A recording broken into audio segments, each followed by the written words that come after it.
Good morning students. पाठ 9 आनुवंशिकता एवं जैव विकास में आज हम पढ़ेंगे लिंग निर्धारण। बच्चों, लैंगिक जनन वह प्रक्रिया है जिसमें दो विपरीत लिंग जीवों के मिलने से संतान उत्पन्न होती है। नवजात का लिंग निर्धारण कैसे होता है? अलग अलग जाति लिंग निर्धारण के लिए अलग अलग युक्ति अपनाती हैं। कुछ प्राणियों में लिंग निर्धारण पूर्ण रूप से पर्यावरण पर निर्भर करता है, जैसे कछुआ। कछुए में लिंग निर्धारण निषेचित अंडे के ऊष्मायन ताप पर निर्भर करता है कि संतति यानी संतान नर होगी या मादा होगी। ये ताप पर निर्भर करेगा। घोघा एक प्राणी है और कुछ अन्य प्राणी भी हैं जो अपना लिंग बदल लेते हैं। तो इससे ये बात पता लगती है कि इन जंतुओं में लिंग निर्धारण आनुवांशिक नहीं है। लेकिन अधिकांश जंतुओं में और मानव में भी लिंग निर्धारण आनुवांशिक आधार पर होता है। मतलब कि संतान लड़का होगा या लड़की, इस बात पर निर्भर करता है कि जो माता पिता हैं जनकों से किस प्रकार का जीन इसमें वंशानुगति द्वारा प्राप्त हुआ है।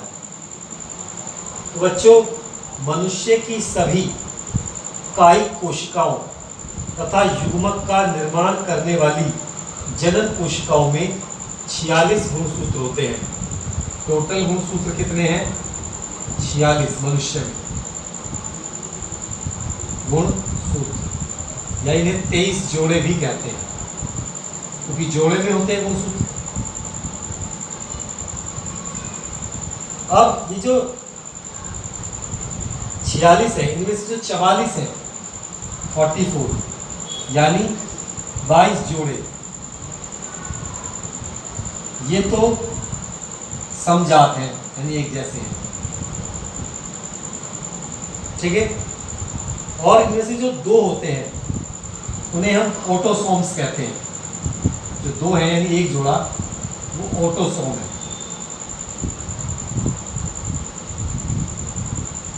यही जो ऑटोसोम्स होते हैं ये लिंग निर्धारण करते हैं।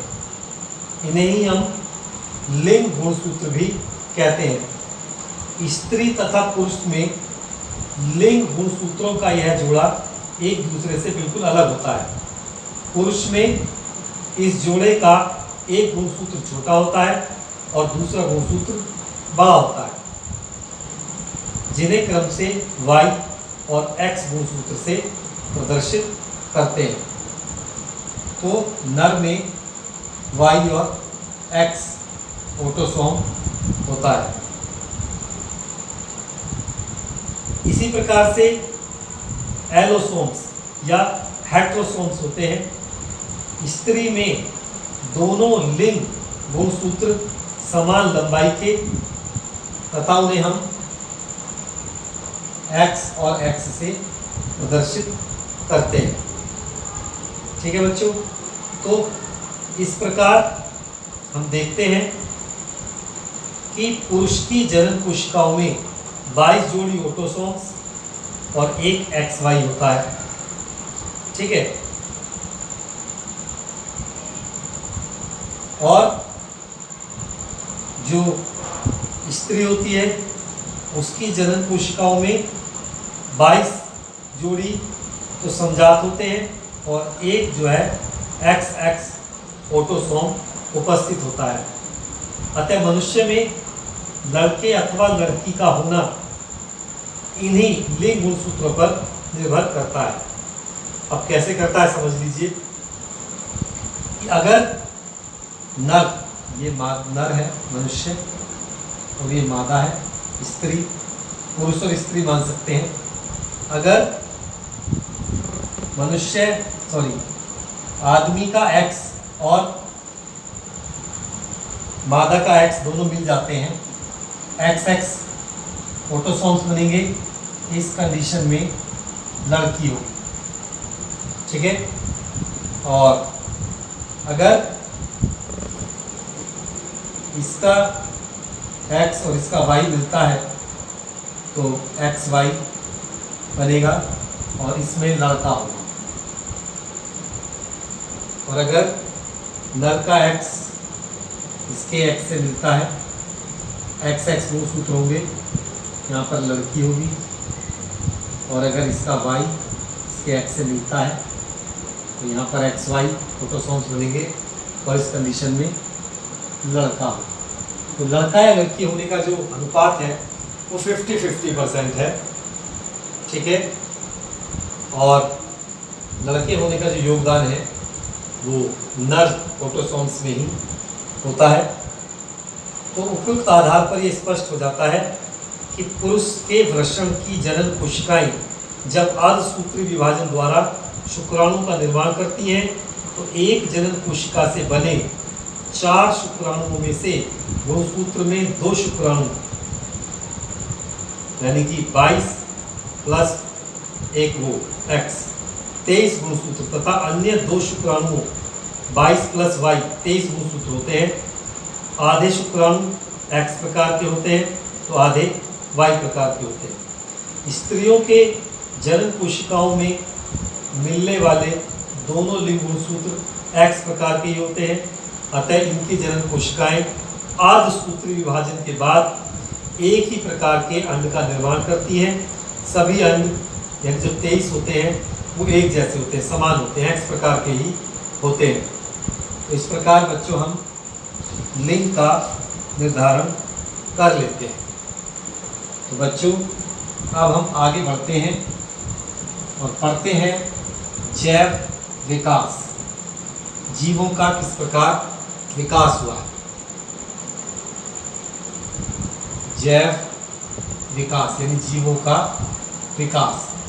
देखिए बच्चों, ऐसा माना जाता है कि हमारी पृथ्वी पर जितने भी जीव हमें चारों तरफ दिखाई देते हैं वो एक दूसरे से ही उनका विकास हुआ है। जैसे कहते हैं कि मनुष्य जो है वो पहले आदि मानव की तरह था, उससे पहले गोरिल्ले की तरह था, उससे पहले बंदर की तरह था या लंगूर की तरह था। इस तरह धीरे धीरे विकास होते होते आज का मनुष्य आपको दिखाई देता है। तो ऐसा कहा जाता है कि जीवों में भी विकास हुआ है। ये जो जैव विकास है मंद गति से होने वाला एक निरंतर होने वाला परिवर्तन है, जिसके परिणाम स्वरूप आज के युग के जटिल व उच्च कोटि के जीव पूर्व काल के सरल व निम्न कोटि के जीवों से उत्पन्न हुए हैं। यह निरंतर चलने वाली प्रक्रिया है जो जीवों में आदिकाल से चली आ रही है, आज भी चल रही है और आगे भी चलेगी। अब अगर मनुष्य की बात करें तो पहले 1000 साल या 2000 साल पहले के जो व्यक्ति होंगे और आज के जो व्यक्ति हैं उनमें काफ़ी बड़ा परिवर्तन है। पहले बहुत बलशाली, लंबे चौड़े, अधिक ताकत वाले मनुष्य होते थे, क्योंकि वो उस समय दिमाग का कम प्रयोग करते थे और अपने शरीर का ज़्यादा प्रयोग करते थे। आज दिमाग का प्रयोग ज़्यादा हो रहा है, तो जो हमारा शरीर है वो धीरे धीरे दुर्बल होता जा रहा है। तो ये सतत विकास का एक प्रमाण है। तो बच्चों, अब तक हमने ये जान लिया कि जनन प्रक्रिया में विभिन्नता की प्रवृत्ति अंतर्निहित होती है, जो डीएनए प्रतिकृति में त्रुटियों एवं लैंगिक जनन दोनों में उत्पन्न होती है। अब आइए कुछ और बातों का अध्ययन करते हैं, देखते हैं। एक दृष्टांत में क्या देखते हैं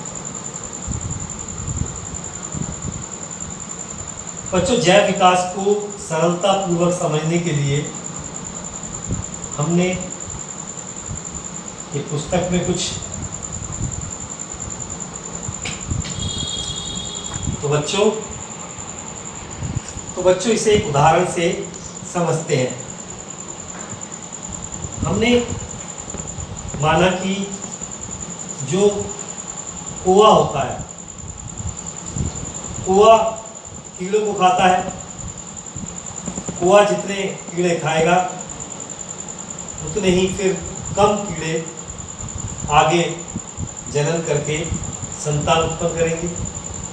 ठीक है, अब हम ये देखते हैं कि एक जाति जितना संघर्ष करती है अपने जीवन के लिए, अपने आप को बचा पाती है, वही जाति आगे बढ़ती है। यदि कोआ एक प्रकार के सारे कीड़ों को खा जाएगा तो वो जाति वहीं समाप्त हो जाएगी। ठीक है, तो जनन के दौरान कई बार ऐसा भी होता है कि कुछ छोटे छोटे परिवर्तन आते हैं, जैसे रंग बदल जाता है, क्योंकि आप जानते हैं कि एक ही जाति में भिन्न भिन्न रंगों के जीव भी होते हैं। जैसे मनुष्य में गोरा है और काला है, इस प्रकार अन्य जीवों में भी रंग का परिवर्तन होता है। तो हम ये देखते हैं कि धीरे धीरे परिवर्तन आगे बढ़ता है। ये जो परिवर्तन आता है, इसका मूल आधार क्या है? इसका मूल आधार है जीवन का संघर्ष और जनन के समय भौतिक परिवर्तन, जिससे डीएनए परिवर्तित होता है, जीन में परिवर्तन आता है और नई जाति का सृजन होता है। और भी कई ऐसी चीज़ें हैं जो हमें ये बताती हैं कि जीवों का जो जनन है, जो जीवों का जो विकास है, वो एक दूसरे से हुआ है। इसके लिए मैं आपको बताना चाहूँगा उपार्जित एवं आनुवंशिक लक्षण।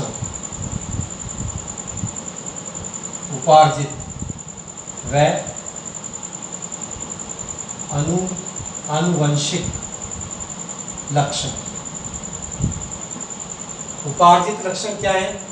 देखिए बच्चों, जैसा कि हमने देखा है कि जब एक बच्चा होता है वो बड़ा होता है, बड़ा होने के बाद वो एक्सरसाइज करता है और अपने शरीर को बहुत बलिष्ठ बना लेता है, उससे बहुत बल आ जाता है। लेकिन ये ज़रूरी नहीं है कि जब उसकी संतान होगी तो उसकी संतान भी इतनी ही बलशाली होगी, क्योंकि ये जो उसने अपने शरीर को इतना हट्टा कट्टा जो बनाया है, वो उसका एक उपार्जित लक्षण है जो उसने अर्जित किया है, उपार्जित किया है। संतान में वही लक्षण जाते हैं जो आनुवंशिक होते हैं। तो आइए इसको समझते हैं। लैंगिक जनन करने वाले जीवों में जनन कोशिकाओं अथवा युग्मकों का निर्माण विशिष्ट ऊतकों से या विशिष्ट ऊतकों में होता है। यदि अल्प कोशिका के कारण शरीर के भार में कमी आती है तो इससे जनन कोशिकाओं के डीएनए के संगठन पर कोई प्रभाव नहीं पड़ेगा। अतः अल्प पोषित के कारण भार में आई कमी को हम विकास नहीं कह सकते, क्योंकि यह लक्षण वंशानुगत नहीं हुआ है। इससे स्पष्ट होता है कायिक ऊतकों में होने वाला परिवर्तन लैंगिक कोशिकाओं के डीएनए को प्रभावित नहीं करता। इसी प्रकार से किसी व्यक्ति के जीवन काल में अर्जित अनुभव जैव विकास नहीं हो सकता, क्योंकि इससे जनन कोशिकाओं के डीएनए में कोई अंतर नहीं आता। जीनी नियंत्रण में होने वाले वे सभी लक्षण जो एक पीढ़ी से दूसरी पीढ़ी में जाते हैं आनुवंशिक लक्षण कहलाते हैं, जबकि वे लक्षण जो जीव अपने जीवन काल में इकट्ठा करता है, प्राप्त करता है, वे उपार्जित लक्षण कहलाते हैं। जैव प्रक्रम द्वारा उपार्जित लक्षण अगली पीढ़ी को वंशानुगत प्राप्त नहीं होते। इसके लिए बीजमान, वैज्ञानिक का नाम याद रखेंगे, बीजमान ने एक परीक्षण किया। उसने कुछ चूहे लिए और उन चूहों की पूंछ काट दी। ठीक है, फिर कटी हुई पूंछ के चूहों ने जब बच्चों को जन्म दिया तो उनकी पूंछें थी, उनकी पूंछ थी। अब उसने उन संतान की पूंछों को भी काट दिया और फिर उनसे जो चूहे पैदा हुए देखा उनमें भी पूंछ है। तो ये जो प्रकृति के कारण जो उनकी पूंछें कटी हैं, ये आनुवांशिक नहीं है। आनुवांशिक तभी होंगी जब जीन में परिवर्तन आएगा। ये जो भौतिक परिवर्तन आता है ये आनुवांशिक नहीं होता, इसे उपार्जित लक्षण कहते हैं, जो वो अपने जीवन काल में प्राप्त करता है। तो इस तरीके से उपार्जित लक्षण वंशानुगत नहीं होते, ये आप ध्यान रखेंगे। तो बच्चों, आज की क्लास में मैं आपको इतना ही पढ़ाऊंगा। नमस्कार, धन्यवाद।